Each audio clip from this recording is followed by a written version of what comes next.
This is how I'm going to talk the whole time. You're going to talk the way Conor McGregor walks?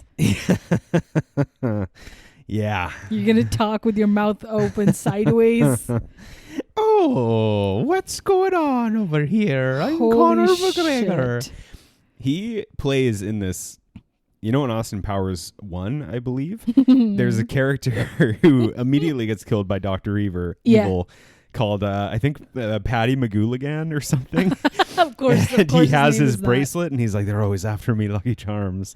And it's a very stupid joke. Man. And then he gets killed by Dr. Evil. But that's basically who Conor McGregor, who's Irish, plays a person who feels like they're making fun of Irish people.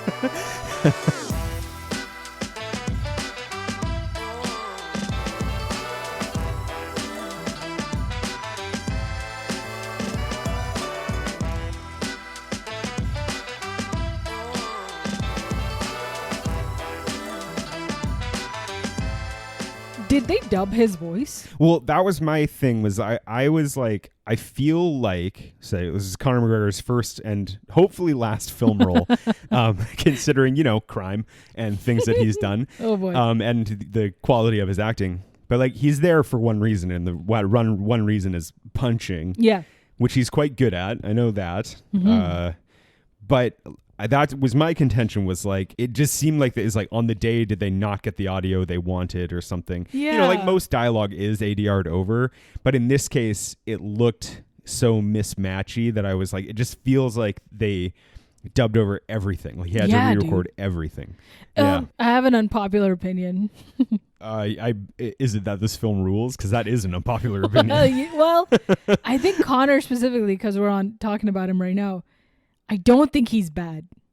I think he was given like, hey, here's 3 notes, and he took it and he ran with it.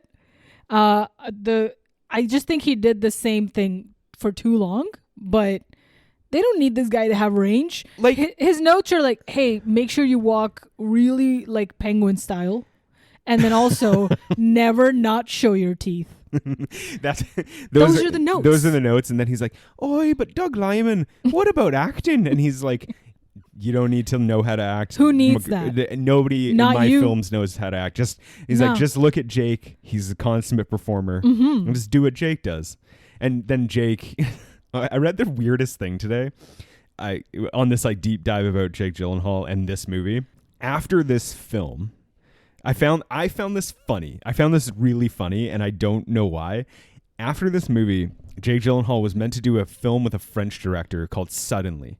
And I don't know if it ever came out. Okay. And there's a good reason for that you're about to hear. It was filmed in Iceland, and it was with Vanessa Kirby and Jacked Gyllenhaal. Wow. And apparently, both Kirby and Gyllenhaal had major reservations about the script. There was a lot of kind of the film wasn't working so great. And they both dropped out, and that's probably why the film was just like lost to time. Or never came out or whatever. But apparently the director, he said Jacked Gyllenhaal during prep or on set or whatever was like being kind of abrasive. But the one example he used was apparently they were near the ocean, and Jacked Gyllenhaal just spontaneously stripped down to his shorts and dove into the ocean. And when he came up for air, he said, "When I see the sea, I dive in." And the director was like, what a fucking lunatic. What a fucking piece of shit. That's crazy. Yeah. Wow. So this director was mad that Jacked Gyllenhaal took his clothes off? Well, I think Is he alien? He like, when you're there to work, it's kind of like, well, maybe you should work instead of diving into the ocean. But I understand from the director's perspective, but I just found it hilarious. Conor McGregor, I think, is not very good in this. Okay, here's my thing about McGregor. To be fair, not a great character, because the script of this film is not great. Not a lot of development to his character.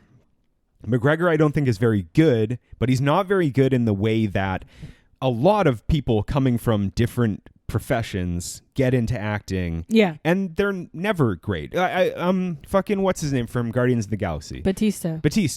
He's a good actor. I think Batista is a good actor. Now he is. But in Guardians of the Galaxy, they're using him to the extent that he can do what he's doing, right? Yeah. And in this, I think McGregor is exposed to not be great. And I'm not saying like, I'm like, hey, I really believe in Conor McGregor and I hope he has a full career of film. Like he wants to be the president of Ireland now, so I don't think he's going to be acting much in the future unless that goes south, which hopefully it will.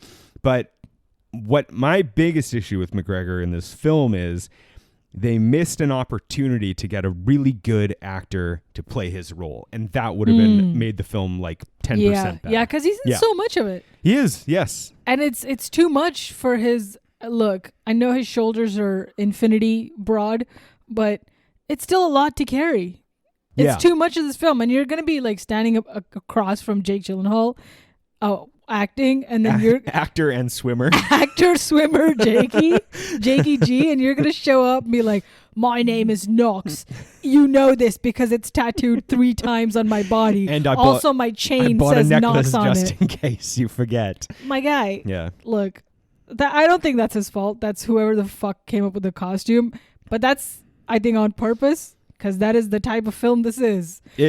I mean, it's you got to tattoo your own name 4 times on your body film. And by type of film, you mean really, really good movie. Because this movie fucking rocks.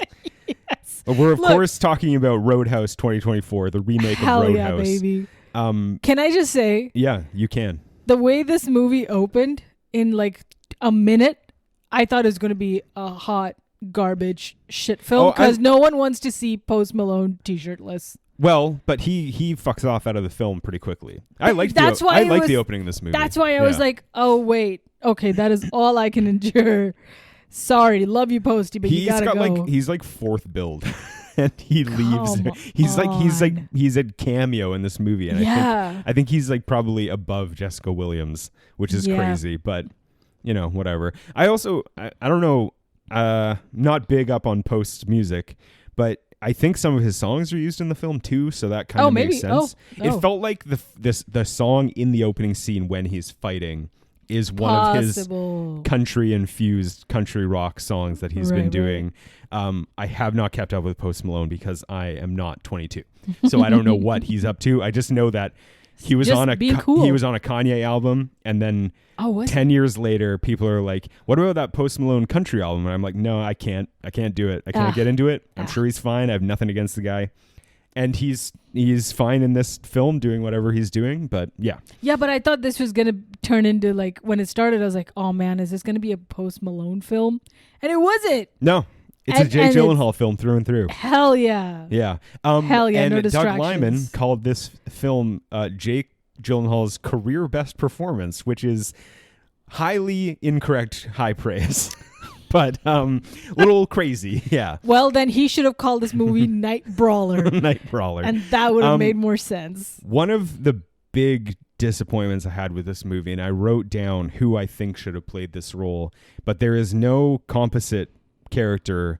There's no comparable character to Sam Elliott. There's no Wade Garrett in this movie.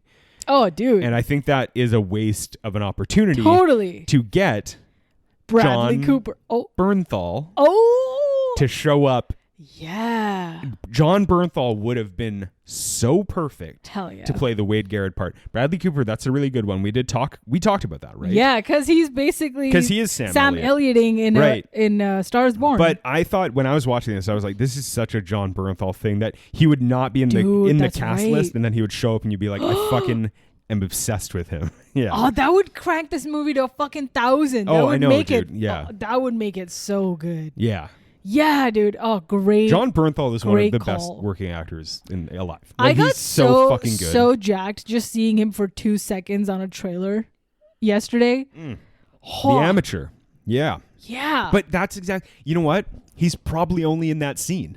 That's the thing about Jon Bernthal is he's so fucking like, you're touch and go, baby. You're just watching some fucking movie and you're like, I didn't even know Jon Bernthal was in it, but fucking here he is and he's amazing. Wind River is a really good example of that. Jesus. Like, brutal. Fuck, man. And speaking of which, we saw Black Bag the other night. That was why we were at the cinema. That movie was awesome. Didn't have Jon Bernthal because he's not English enough, but it could have used him. I'm just saying that movie was really good. But it could have added another just 15 minutes with Jon Bernthal. Yeah. What would he do? Be the bag? He is the black bag. He's the titular no, black bag. no, he was Severus. He's the program. He's the He's program. like, hey, why'd you steal me? Hey, throw me on another guy. I'm about to blow this shit up. I can't do a Jon Bernthal impression because he's, you know why? I'm about to punish. Because he's a chameleon. I'm okay? a punisher. He does not sound like that. Hey there, fellas. How do you like cooking for the bear? No, okay. Here's Jon Bernthal. Oh, this sandwich restaurant. This sandwich restaurant's really going under. It's a real weight on my pocketbook. Oh, I'm Jon Bernthal. Jon Bernthal for president of Ireland. Oh, try the tomato cans. They're full of cash. Absolutely not. Absolutely not. Sorry to everybody who had to listen to that. Sorry to our Irish fans. No, just everyone. Yeah, also everyone To else everyone. too. Yeah, but that goes for the whole podcast. That goes for every episode we've ever done. Yeah, not just this one. Okay. How would you rate this film personally? 11 out of 10. Really? No. This Honestly, tell me. This movie is a great remake of Roadhouse. Yeah. Because it's exactly the right gauge and tone, and it adopts this lack of seriousness that Roadhouse has. Yes. In a fun way. I genuinely really enjoyed watching this movie, but a lot like Roadhouse, I was like, this movie is not good. It's like I wouldn't say it's a good film. However, Roadhouse is a good film. Yeah, whatever. But I'll talk about it in a bit, but there's a lot of stuff in this movie I really, really enjoyed. I will say that this movie, the 2024 version, for real, it totally rips, but in like a 6 out of 10 way. Much like The Sum of All Fears, it's a great 6 out of 10 film. Yeah. And it's like, it does exactly what you ask of it. Like if you're like, oh, I'm going to watch, I want to watch some like cinema, something starring Jon Bernthal. This movie is not going to deliver that to you. Yeah. This movie is going to be just, you shut your brain off a little bit, go get some whacked out and weird. And this movie is that. Mm-hmm. I think it's great. I had so much fun watching it. Do you know about the controversy about the theatrical release of this film? No, tell me. After I heard about this, but also watching it, I was like, fuck. I wish we had seen it in theaters, but even if it had been released in theaters, which it wasn't, I probably still would have not. I probably would have been too doubtful to go see it, right? Because I'm like, oh no, I like Black Bag and I like The Godfather and shit like that. But like, this movie is like one of those kind of like action-packed, very beautifully shot, cool, fun, stupid ass fucking movies, which was like it got like a standing ovation when it premiered at South by Southwest. Yes. But so there was this controversy because Doug Liman he had sold this movie, had set it up at MGM, right? And they apparently said that it was going to get a theatrical release. And then Amazon bought MGM and they were like, sorry, it's going to go to streaming. And then apparently they felt like Doug Liman said that they had the rug pulled out from under them, and that like Amazon was like, oh, in the first week 50 million people watched this movie. And Lyman, Gyllenhaal, and Joel Silver, the producer, who had exited the film over creative differences, apparently didn't get paid any money for that. That's according to Doug Liman, but that's pretty fucked up. Like, oh my God. So Lyman was like, that's he wrote like an op-ed being like, this is the reason I'm not going to like attend the premiere at SYXK or SXSW, whatever the fuck it's called, because of this like theatrical pull. And he's like, I really believe in the theatrical experience. This should have been a theater movie because quite honestly, it would have cleaned up. And then Jake Gyllenhaal in the press is like, listen, I really respect Doug for what he said, and he's a great director, but Amazon was always clear that this was going to be only streaming. So I don't know who to believe, but apparently the word was that Amazon said you can have 60 million for a theatrical release, or you can have 85 million for a streaming only. And apparently they went with the 85. Shocking. That's the word. There's two different stories to it. Anyway, that's the controversy. But I wish I had the opportunity to see it in theaters because it is like a fun fucking hell yeah, it's a total theater movie. And it would have like And it could still, like, I don't think cult movies really exist anymore, but this has has like the feeling where you could see this double build with the original Roadhouse. Yeah. And you could watch these back to back and get enough out of both of them. They're not so similar. What you could also watch back to back is the first Roadhouse, the second Roadhouse, and then Out of the Furnace, because there's even more boxing, and the boxing, it never stops. It's just good grease, grittiness. Look, occasionally it might feel sort of artificial, definitely less authentic than the original, but this thing goes balls to the wall for just so much of the runtime. And it's so funny, just like Out of the Furnace is Out of the Furnace thinking about you. Cause the bare knuckle boxing trio of our generation. They go hard. Yeah. Yeah. I'm not saying Jake Gyllenhaal could replace Patrick Swayze in this cinema. Different performances. But he fucking shows up shredded. Unbelievable. Popping off. Jake Gyllenhaal, I was like thinking about his career. So he's in so many good movies, right?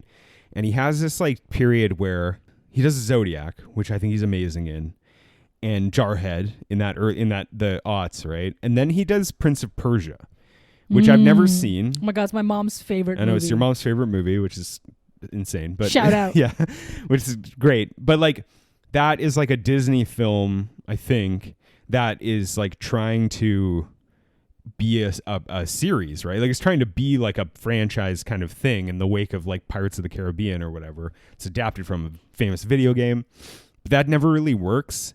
And then Jake Gyllenhaal like does, just for the next like 10, 15 years, does like a bunch of really good movies and some bigger movies, but never really anything that like glitzy and huge. He does like Enemy, Prisoners, Okja, Nightcrawler, the all one word name films, and Velvet Buzzsaw, Jesus, right? And then like, but there's a bunch in there where he's just very good, and then he does Spider-Man, just out of the it feels like out of the blue, right? Yeah, he's in Spider-Man European Vacation.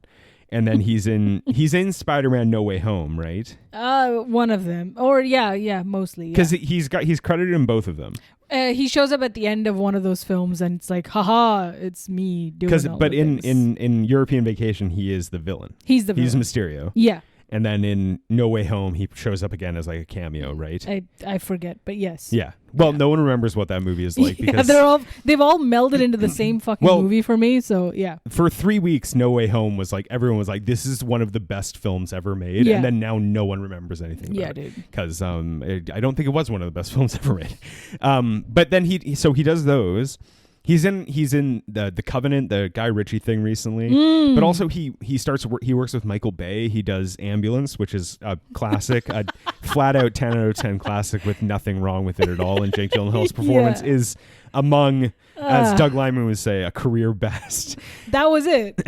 But then he does Roadhouse, and it's weird because like a lot of those movies, no offense to all of them, they're not like the artful or artistic auteurist things that he was working on from like 2010 to 2020. Yeah. And I just found it really interesting. Well, this is closer to the Ambulance world than it is to Enemy. I think he was like, I'm already jacked for Ambulance, so why don't you just hire me for this shit? I swear to God. Back to back. Yeah. And like in between, I think he does a voice role for an animated movie. But like that's really, he does Ambulance, and I'm pretty sure he does Ambulance and then The Covenant and then Roadhouse. Jeez. So he's just like, I never want to not be I'm jacked. I'm Jacked Gyllenhaal from this day forth.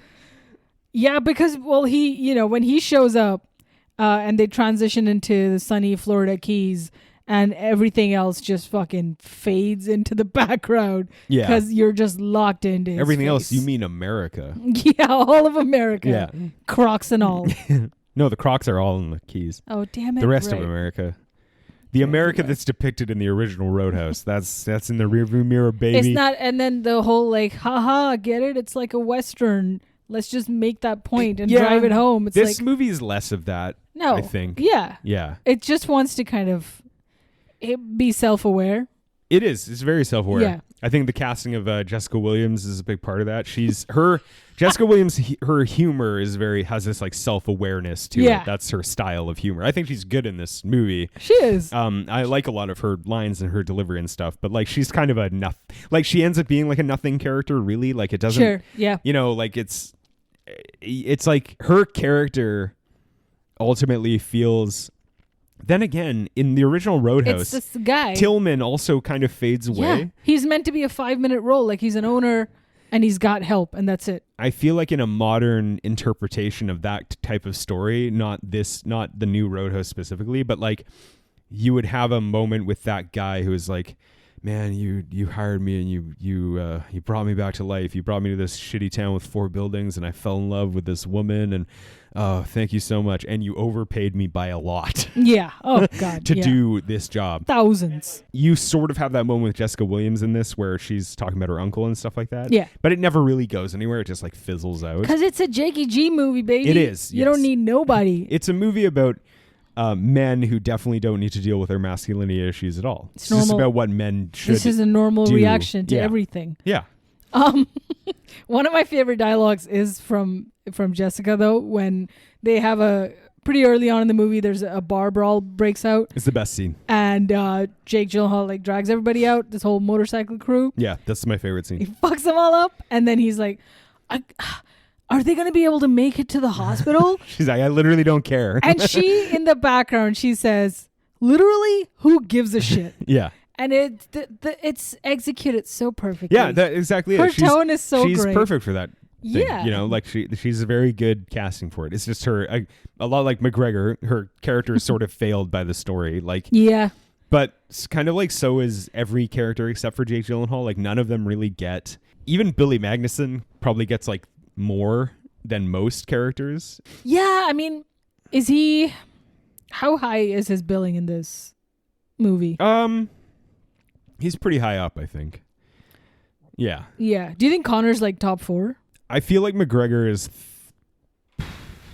third or fourth. Probably, right? I think it's Gyllenhaal, Williams, Magnuson, and McGregor are the top. Yeah. Then Post Malone, which is crazy.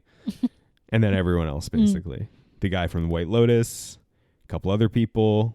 Oh yeah, and Arturo, that funny guy. Arturo Castro. Yeah. He's very good in this. So many good lines for him. Yeah. So happy. Yeah. Hell There's yeah. a lot of good faces in this film. The other thing that frankly really impressed me about this movie is the camera work. Yeah, I dude. commented the fight on scenes? it multiple times. Hell yeah. I think it's genuinely really, really good. It's interesting. And it's really interesting. Yeah. And something I was thinking about was like, you know, we talk a lot about some not very good films, and we talk a lot about movies we think are underrated.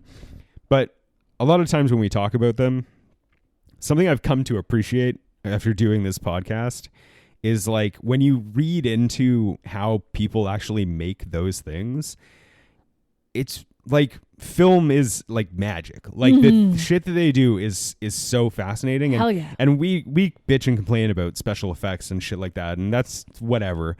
And we also like it reminds me of like Death Becomes Her, when you're like trying to understand how they did that in that time is like so fascinating. Yeah. But then like even this movie, which is like not great, you're just kind of like, shit, they put in like a lot of thought into doing that. And what they did, so Doug Liman, what he had talked to, I read this interview with the visual effects supervisor on set, Grant Hewlett, and I have a long quote from him I'm going to read in a minute. But he talked to Doug Liman, and Doug Liman was like, I don't want to shoot the fight scenes like the people like you're watching stunt actors, because he's like, when I watch a film, I can see when they're pulling a punch, and I don't want to see that. I want to see these like hits connect, and I don't want to cut away. I don't want to do like, for if anyone hasn't seen the movie, why are you listening to this episode? But also a lot of times in this film where you think there's going to be a cut after someone throws a punch or something, instead the camera just like moves. Yeah. And there's lots of whip panning, and there's lots of like this jerky kind of movement. And it's, I really think it's cool. But Doug Liman was like, I want I want to film it like I am filming it on my phone. Like you're watching a bar fight. Yeah, and it does feel like it because Conor McGregor gets so close to the camera so often. Or Jake Gyllenhaal when they try to like really zoom in on his face. And when you he's also sweating. see the punches hit people. Yeah. Which is really cool because like I said, there's often a lot of like choreographed stuff that hides that when it comes to like stunt workers and things like that in a lot of action movies like John Wick. You know, John Wick is like heavily choreographed. It's pretty amazing. Yeah. But there's ways to hide the action because it's the magic of filmmaking. And in this movie, they do a thing where it's like you see them connect the punch, like right in someone's side and stuff like that, which I think is kind of cool. Yeah. And it's like, it's aided by CGI, which I understand. Yeah. And those shots, those takes, which are very long, they have like actually like cleverly put little bits where they can actually cut it so that they, the guy said he was like, we could split the choreography of the fights up into like bite-sized chunks instead of having to like set up this like very long piece. And because they would have to do all sorts of VFX shit to make it work. And one of the things they did, I believe, was that they would film one side of the fight and one person would be wearing like a pad where they were going to get punched. And so they would punch the pad so you could see the fist connect to it. And then they would film the other side of the person getting hit. And then they would composite that out in VFX. The punch is just landing on a object. Well, on a person, on a stunt performer. Oh, okay, but you could punch them and you could connect into it. I'm pretty sure that's how it worked. But, okay, I have this long quote. I'm telling you, it's long. So, all right, get into it. But what's his face? Let me get his name here. Grant Hewlett. This is how he explained it. And I found this is so fascinating. Okay. The fights were initially choreographed in the traditional way by the stunt coordinator Garrett Warren. We called this the Hollywood pass. Essentially, this first pass is like getting a filmed rehearsal. It helps get the actors and the camera operator dialed in on the moves. Within the fights, there are some natural breaks like body wipes and whip pans that were planned to help keep the continuous camera feel, but also allow us to break up the fights into smaller beats. That's what I was saying earlier. Once we had the Hollywood pass, we started to work on each beat, filming first A side. This is the attacker punching a pad in the position where the person being attacked's head or body might be. We shot multiple passes of this using video playback to get a lineup to our master take, the Hollywood pass. Once we were happy with the A side, we moved on to the B side. The B side is the person being attacked hit with a pad. We again shot multiple passes using the previous A side takes for our video playback lineup. Once we were happy with these two passes, we took a look at the footage and made a note of any large areas where the actors were occluded by pads and shot a slow action pass. The slow action pass was the A and B side without pads, with the actors fighting in slow motion. These slow motion passes gave us clean shots with minimal motion blur to use when we later needed to composite passes that contained pads. After all of these passes, we shot clean backgrounds and any additional background action required for the shots. For example, many fights have people reacting in the background, which we needed to clean for a clean foreground action. It's pretty amazing, right?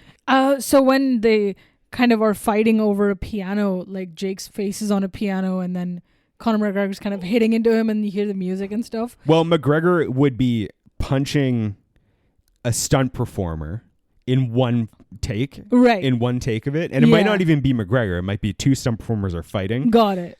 And they get the shot of the punch being thrown and hit. And then they would shoot it backwards. So say McGregor is punching one guy and they would shoot that a bunch of times. He's hitting a pad on his face. There was actually a picture of Garrett, the Garrett Warren, the stunt performer, he's literally holding just this big black pad over his face. And he's cowering behind it, not like afraid. He's just holding it against his face to push back while McGregor throws a punch against it, basically. Yeah. Oh. And then they would reverse it and they would film the person being hit cleanly. So they would get a clean shot of each person. Right. Basically doing the thing. And then they would connect them using visual effects. Do you think they had to use visual effects because that's the only way to contain McGregor's like full rage of like I'm worried. I don't know. I feel like they could have done fake fight acting because that is all of fucking, well, maybe not UFC, but like all of wrestling is like fake fighting, and they choreograph it so well, and like The Rock could beat up a guy and it would seem so legitimate. Yeah. But for like UFC guys who maybe don't know how to fake fight, they had to be like, look, we're gonna CG this shit. I'm sure if you lose your mind. But UFC guys fight all the time without beating the piss out of people. That's how they train, right? But they go hard. They don't pull back their punches when they need to. No, and I'm sure there was extensive like training. Yeah. But of all people, Conor McGregor is probably one of the most well suited to doing this. He must know all the choreography. But also like he probably spars with people in a non-violent way all the time, or like and also Conor McGregor probably. I don't know a lot about UFC, but he probably spends a lot of time punching pads or other soft things to fucking practice hitting people hard. So like it's fascinating because if they did that like in a different time, in a different era, in the original Roadhouse era, it's like you have to do full on stunt photography. Yeah. And in this, I think the VFX is pretty like, it's pretty clear that they used VFX to alter this. It's still, I thought it was just like a fascinating and really creative use of like this. And it just sounds like it took such hard work, like such detailed work. Yeah. And like I saw in that same interview, there was like this picture they had of like, so when Jake Gyllenhaal's in the water and the boat is like coming towards him, like he's in the ocean or he's in a tank, and that's all blue screen behind him. Oh. And that's all visual effects too. Oh, damn. And like that stuff's like really cool because, like I said, the VFX is not incredible in this movie, but they do enough creative things that I can kind of forgive it. When the guy runs him over and then backs into him with the truck, and then he, instead of like, you would think that when he backs into him, you're like, oh, they're gonna cut to a different angle, but instead Jake Gyllenhaal just flies into the back of the truck and you follow him, and then it goes over the edge of that bridge. Right. Like it's really cool shit. That is cool. That's some Spider-Man shit. Yeah. I found it very cool. They could have VFX'd all of Florida. At least I hope they did. Do you think they filmed on... I think it's filmed in the Dominican Republic, so yeah. Damn. Yeah, I'm pretty sure it was. Oh, wow. At least parts of it. Yeah. Okay. Yeah. It's probably better than the Keys. Only marginally. All I know is that if you film in Florida, you have to fight off crocodiles. You have to hire a whole extra security squad just to murder the crocs who are coming because they want that film stock. They want that mash. They're hungry for that film stock, and they're always like, "Get me in the shot." The crocodiles are always like, "Oh, get me in the shot there." Oh, I'm a little crocodile. I'd like to get in your shot here. You can't say crocodile like this. I'm a little Irish crocodile. No. Oh, that's what they call Connor back home, too. A little croc. I don't know if they call him that in Ireland. I think they call him a lot of other words. I think they prefer not to call him probably. They call him a different C word, not crocodile. Yeah. Equally fitting. Yeah. This movie rules. This movie fucking rules, dude. It was so much more funny than I thought it would be. It surprised me in the same way that the original Roadhouse did. Yeah. And I'm here for it. Someone should do this movie again in 15 years. They're actually talk of doing a sequel. Stop. Yeah. Yes. Yeah. Gyllenhaal was like, yeah, I'll do that shit again. He's like, I'm never going back to not being this jacked. I am jacked Gyllenhaal at all times. Doug Liman was like, I'm never working with Amazon again. No, he never said that, but he probably won't be back for another remake of the film. But yeah. How excellent. What if Jake Gyllenhaal becomes the Sam Elliott in the future old man version? See, that would be great. And they get like a young fucking Tom Holland Post or whatever. Malone. They get a young... Oh, sorry. No, yeah. They have to get someone much younger. Oh, Timmy Chalamet, baby. Dude, that was just fucking... No. Chalamet is good, but no. Like, no, he's not like a punch Conor McGregor in the face good. All right? The man's a good actor, but some things are just not believable. Like, having more than 1% body fat. Timothee Chalamet, like, I don't know if he's been in a film where I've ever seen him throw a punch, but he's Dune. Maybe not with his hand. Uses knives in that. Yeah. But he strikes me as someone, and also he's like constantly in like armor and shit. So you're just kind of, you don't get you're not like, oh yeah, he's 100 pounds of skin and bones. But I get the impression that if he ever punched someone, his entire wrist would just like crumple limply, and he'd be Well, that's all I got. Gurney. It turned into like Yeah. fucking Harry Potter's arm from when his bones melt after playing He's Quidditch. like, he's like, Yeah. oh, I guess I'm crippled now. Cheers. Yeah. Madame Pomfrey. More prune juice, perhaps. I don't know. Whatever. Yeah. Fucking. He I don't know can't- what they drink up it's there. Like, sorry, Zendaya, I can't use my limp hand on you in the Dune universe. So save your moisture, okay? Because we aren't doing nothing. We can't do nothing We can't anymore. do nothing with no moisture and my limp hand. Oh, Timmy Chally. My hand is a sandworm. No. That's bed talk for them, baby. We can't. Yeah. Hell yeah. Yeah. Do we have to talk about the plot in this It's not all film? that different except No. for their Yeah, occupation. I can do it off the dome. Like, so Gyllenhaal he's a UFC fighter who killed a man in the ring, killed a friend in the ring. Mm-hmm. That's pretty dark. Yeah. And he's living out of his car, making money on that old underground fight circuit, where just his mere presence scares people away because. I'm not going to fight that guy. They're smart, I Yeah. think, because I wouldn't, like, if a professional fighter showed up. Totally. I don't know if that would be the smartest thing for. I even think Casey Affleck in Out of the Furnace would be like, no, I'm That gonna one- go. maybe I'll sit this gonna one go out. back to Pennsylvania. Yeah. If Jake fucking Gyllenhaal had showed up in Out of the Furnace, we would have never had that movie. Have Jake G and Christian Bale done a film together? Fucking no. It'd be like too big of a film. It'd be a lot. It would be.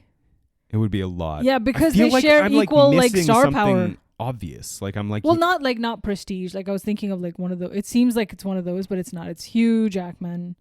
Prisoners is Hugh Jackman. yeah. Sorry, Prisoners Hugh Jackman. Prestige is Christian Bale. But like, there's no Jakey G. But like, okay, Bale's not in Zodiac. He's not in Velvet Buzzsaw. He's not in Nightcrawler. He's Right? like, he's not in any Villeneuve films. I don't think. Mm-mm. Jake's only been in 2. God, that's gonna bug me. I'm not Because gonna look it up. they're not. They've not done. No, I don't think anything they that- have. And that shit, that'll blow my fucking mind. Yeah. That'll be some. All That'd be right, 2026. If you're listening, all of It would be- next year. Yeah, it'd be great if they did a good film together. Yeah. Yeah, Mm. because it would not be fun if it wasn't good. What you mean, Roadhouse 3? Breaking news, everyone. Watching a not good film wouldn't be fun. Yeah, so he's a UFC fighter. He's underground fight circuit. Frankie shows up and she's like, hey, I own a bar. I need someone to fight people. And he's like, all right. Initially, he tries to commit suicide on a train track. It's very strange. Yeah. Like, that's a part of the movie I think, they don't make it apparent. They make it seem like he's just fallen asleep or he's drunk on the track and his car just won't start. But then he like sees it coming. He still stays still. No, he parks and it deliberately. He parks it deliberately, and then at the last minute, he changes his mind. But then his car won't start. Yeah. Yeah. Yeah. And Yeah. then the fact that he realizes that he wants to live, he goes back to taking up Frankie's offer. Yeah. Now that his car is totaled and he can only take the bus. So he he's takes the like, bus God down to damn it, now I Florida. gotta get a job. Yeah, he's like, oh man, I gotta work like the rest of you Ay, ay. chumps. Goes to Florida, the Roadhouse, as she says, pretty rough. He lives on a boat, which is a great parallel to the barn. Yeah. Except instead of a deadly winter, it's a deadly crocodile outside. Equally worse. The Roadhouse is immediately terrorized by those bikers. The guy, the like lead biker, Dell or whatever, like Yeah, dude. he's like a poorly written character, but it works because it just ends up being so funny because he's such a piece of shit, and he just like he's like one of those people, and you don't see them much in real life because they're very rare, but you're just like, do you enjoy living like this? Like being like such a cock, and like he just like he goes in. He's like, hey, what's up, everybody? And just like pushes all the glassware off of a table. He's like, hey, clean that up. And it's like, what? Who lives like that? Well, cats, welcome to their life. He's a human feline, this man. Yeah, so he beats up all those folks. That's the best scene in the film, in my opinion. Fuck yeah. Drives him to the hospital because he's a good guy. Hell yeah. He had also been stabbed earlier which was a minor plot point. He'd been stabbed. Pain don't hurt. And then Daniela Melchior, I believe the actor's name is, who's totally American. Yeah, she's like, I love Florida. I was born here. This is how I talk. Everybody in Florida talk like this. Like, where are you from, bro? She's like, I live here my whole life. No one talks like this in Florida. She's a Portuguese actress. I think some people do talk like that. Like, not even Cubans talk like that, and they're so close. Well, I don't know about that. I don't know. I think they all actually talk like, I grew up here my whole life. all of Florida just starts sounding like Galway. Just me duck. Yeah, no. Yeah, so she stitches him up, and then she's like, he is so jacked. I would like to jack on him.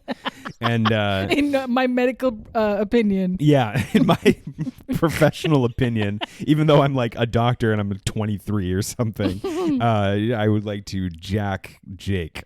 Her dad is the sheriff in town, which we find out later. Gets a little convoluted. We find out Billy Magnuson is this like real estate magnate, and he's inherited all his dad's shitty debt. His dad's in prison, and he wants to tear down the entire Glass Key and redevelop it into like a huge mega resort, which is a nightmare. This is a nightmare for everybody. Mm-hmm. Who would want a mega resort on your beautiful, pristine tropical Florida, island? man? Come on. Yeah. A resort in Florida? Are you kidding me? Another one? Stop it. Yeah. And he wants, the Roadhouse is like holding out.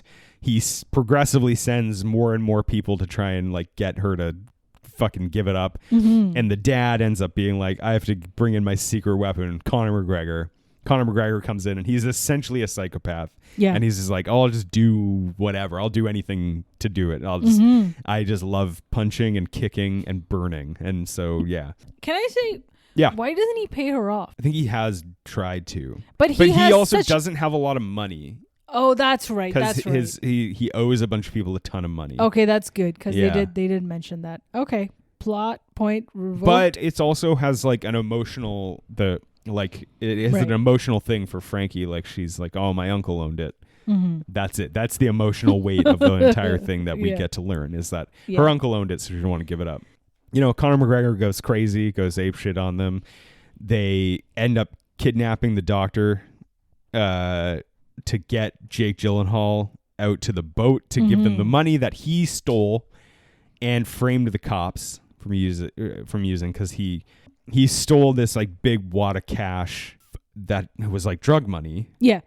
From Billy Magnuson and set the cops up who were in on it because Billy Magnuson paid them off. Mm-hmm. And to get him out to bring back the money, they kidnap the girl. And they have a big fight on the boat. Jake Gyllenhaal blows up the boat. And then they drive more boats literally into the Roadhouse. Yeah. From shore. Boathouse. Fuck yeah. The Roadhouse becomes the boathouse. That aerial view of the boat chase and the kind of clashing is like fucking really cool. Oh, it's fun. Yeah, it's very fun. It looks so beautiful. Everything's like aquamarine. Yeah. And then everything is brown. It's a movie that's just about natural beauty in its entirety. Yeah. It's very cool. Love CG. Yeah, I love a good natural beauty CG. It's my favorite type. It's way better in the real world. And then Conor McGregor and Jake Gyllenhaal had an extended fist fight, and Jake Gyllenhaal stabs him to death multiple times. Oh shit, dude! That's right. I forgot about that. Yeah. I was like, oh yeah, they punch each other to death. He murders the shit out of him hardcore. And then, unlike the end, Jake Gyllenhaal is basically rejects his life at the Roadhouse, even with the sexy doctor. Good. And takes off. And the girl who we had met earlier, the young girl who owns the bookstore, Charlie, she says, like, you may not be the hero of this story, but you're not the villain either. Mm-hmm. Which is a complete affront to the original Roadhouse. It's a very different ending. Because he's a total hero. Well, the ending of Roadhouse is the original Roadhouse is like seemingly contradictory to its like, be kind kind of thing where he's like, well, and then he murders 8 people and he's like, yeah, but I'm not going to murder Brad Wesley, but I'll let these other guys shoot him to death. Yeah. Well, it's kindness. Sure. Yeah, that's one way of looking at it. To Patrick Swayze. Yeah, true. So, but in this movie, it's like trying to be a little bit more like, hey, violence doesn't solve anything. And that's what the cop does as well, where he's like, Jake, get out of here. I'll take care of this. I'll just say I stabbed Conor McGregor 4 times for Ireland. This movie truly embodies the the maxim, don't marry an ugly woman, she'll suck the life out of you. No. No ugly woman ever in this whole movie, man. Yeah, well, this movie learned its lesson. Yeah. No, it's very much the nobody wins a fight zone of the original Roadhouse, which that's the only line they kept, dude. So bummed. There's so many fucking banging lines from the first movie they could have brought through. We kept waiting for Pain Don't Hurt. Oh, well, I kept waiting for Conor McGregor to say, I fuck bigger guys than you in prison. I fuck guys like you in prison. Yeah, come on. That's a hardcore line. Perfect line. I think the one thing that the original Roadhouse benefits from is the freewheeling psychotic style of the late 80s, early 90s, where it's just like, Patrick, take those pants down. We want to see that beautiful ass. Not one not one cheek from And also JTG? fucking Elizabeth gets naked too. Like totally. It's like it was a less squeamish era of film, and then today all these like fucking Gen Zers, they're like they see a tit and they freak out. And well, because their whole idea of like any intimacy is from the internet. And I know. So you can't translate that to cinema anymore. They're like, put it away. Also, like Jake Gyllenhaal, he's not a raunchy actor. But, not anymore. Well, I've never seen Brokeback Mountain, but I don't know if it's raunchy so much as it is, but it's like, at the time it was like, oh, these gay cowboys.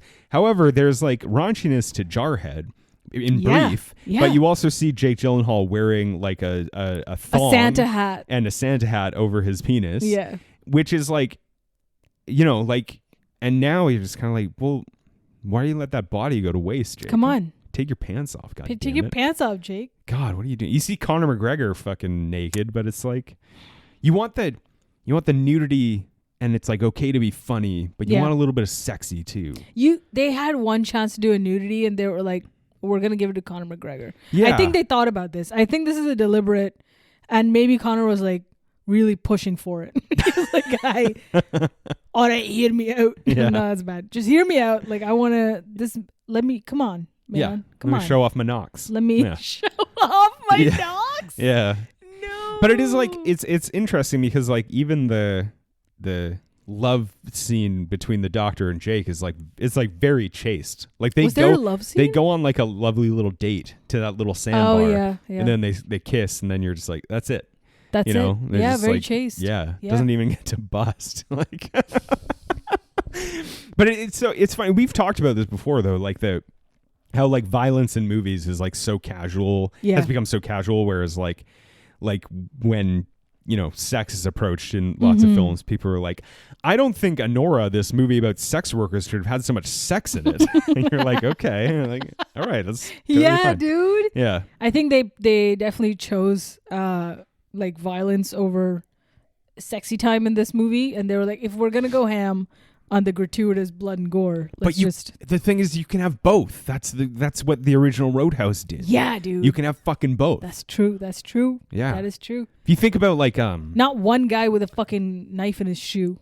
I know, like fucking Christ. What a waste. As he demonstrates, one of the most adept fighting talents you could have is the knife in your shoe. If you just kick up real high, leg to his shoulder. But it's interesting because like you think of the similar era, like Basic Instinct in '92 is like an excessively violent and a very sexy film, and you're just kind of. It was a better time, That's and true. I wish it could That's come true. back. And that's why I think you should vote conservative right wing people into office, is because if you do, then those times will come back. Right? That's why we do all of this. That's what conservatives love. To see more tits in films and Jake Gyllenhaal's ass.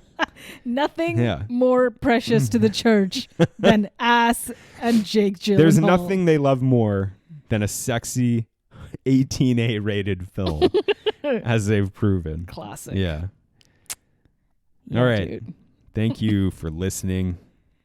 It's been the low ceiling. It has been the low ceiling. This movie rules. I'm gonna watch it again. It's on Amazon Prime. You can watch it whenever you want. Hell yeah. Suck it, MGM. Wow. Sorry, MGM is also on Amazon Prime. And Yep. Because they're owned by it. And yeah. My subscription ran out, so I'm not going to do that anymore. But it was great while it lasted. We got that free subscription for 5 for Roadhouse days. Yeah. Worth it. Worth every penny. Beauty. Of nothing that we spent. Yeah. Thank you for listening. Goodbye. Goodbye. Remember to vote. Jacked Gyllenhaal.